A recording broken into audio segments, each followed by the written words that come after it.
George, with your background, your father Nick was is a TV host. Auntie is Rosemary Clooney, who was married to Jose Ferrer.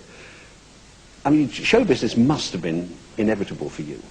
You mean that we're unemployable in anything else? Yes. Well, that too, yes. Part of it is true. I think I was always going to go into some form of this business. I thought I was going to be in broadcasting. I thought I'd be a television journalist of some sort or something. But I wasn't really smart enough, and my father was really good at it, and I didn't, you know, I couldn't really compete with him. So I figured I'd do something that would take very little intelligence.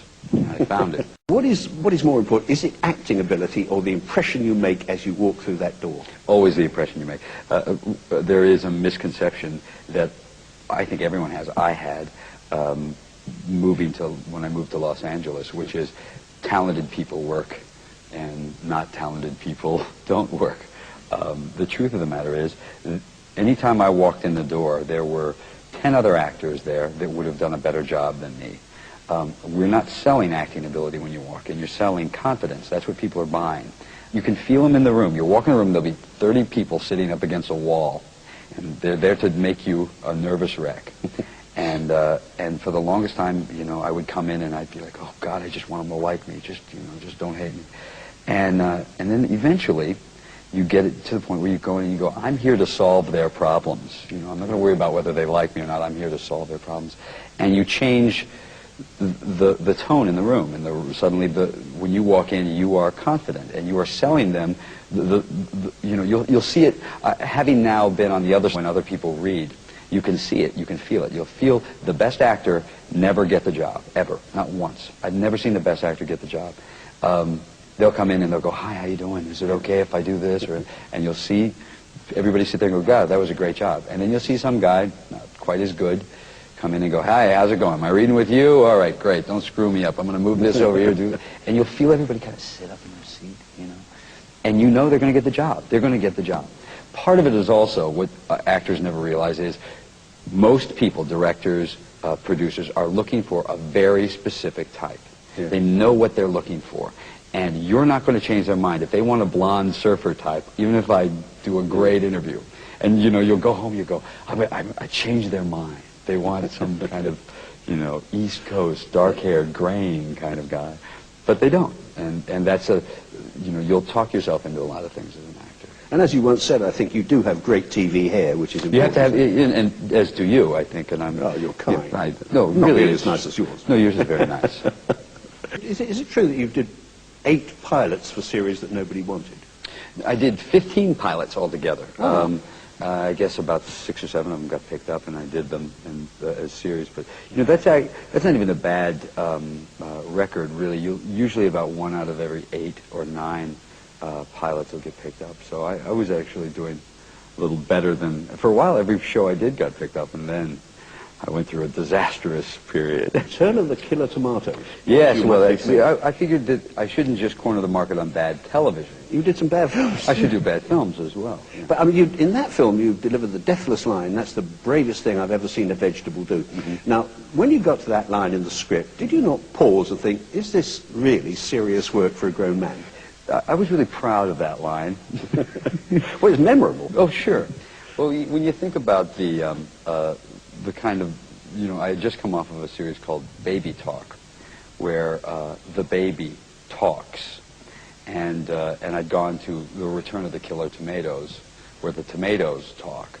So I was working my way slowly down the scale to just amoebas. I was, for the last few years, you know, there's a funny thing is there's kind of a snobbery of actors. You know, there's the theater actors look down on the film actors, and the film actors look down on the TV actors, and the TV actors look down on mass murderers or something. I'm not quite sure what it is. But I had, for the longest time, I would say, you know, I'm a movie actor who happens to be doing a TV series. And after a while, I started to realize I was a television actor. That's what I did. I was very proud to be in television, and because that's where I made my living, and that's where work was very good for me. For feature films, I would have to go in and read for the casting director to get a job. But for television, I could go, you know, I didn't have to test at the network. They would give me the jobs. So I decided if I'm going to do television and commit to it, then I should try and do better television. That was my theory. And so I thought, and then eventually maybe that'll give me a chance at films. I started doing better and better projects, and here at Warner Brothers, and the man who was the president of Warner Brothers at the time went to bat for me on this project, and I went into John Wells and to Michael Crichton and to Steven Spielberg, and I said, this is my job. And I read for them. He was funny and nice and very gracious, much more gracious than you would think a star of his caliber would be, because he's such a big star, and sometimes there are competitive things in the air, and that was never that way with Arnold. He was nothing but gracious and nice and helpful to me.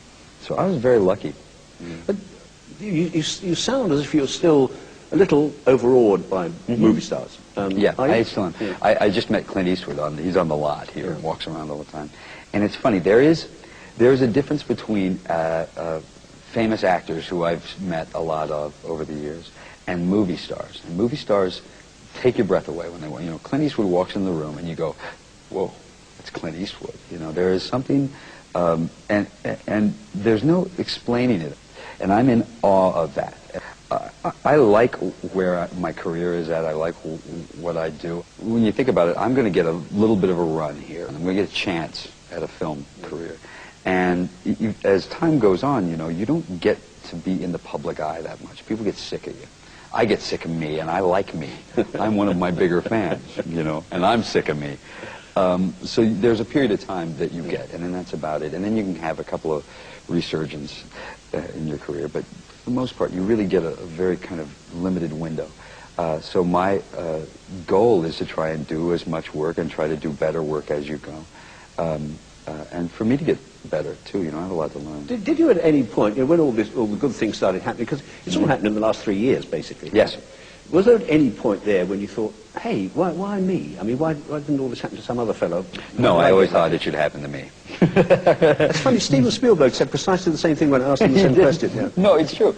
I think that you can't go into this business not thinking that you, and I don't mean this in an egotistical way, because it's not thinking that you should, at some point, reach some level of success. I think that if you're an actor, for instance, every person who becomes an actor, they can talk about, I just want to do the work, but the truth is there is some need for attention, and there is some belief that if you just got the right part, or if you just, and there is, by the way, some truth to that, if, anyone role, and things, their lives turn around and change. Sure.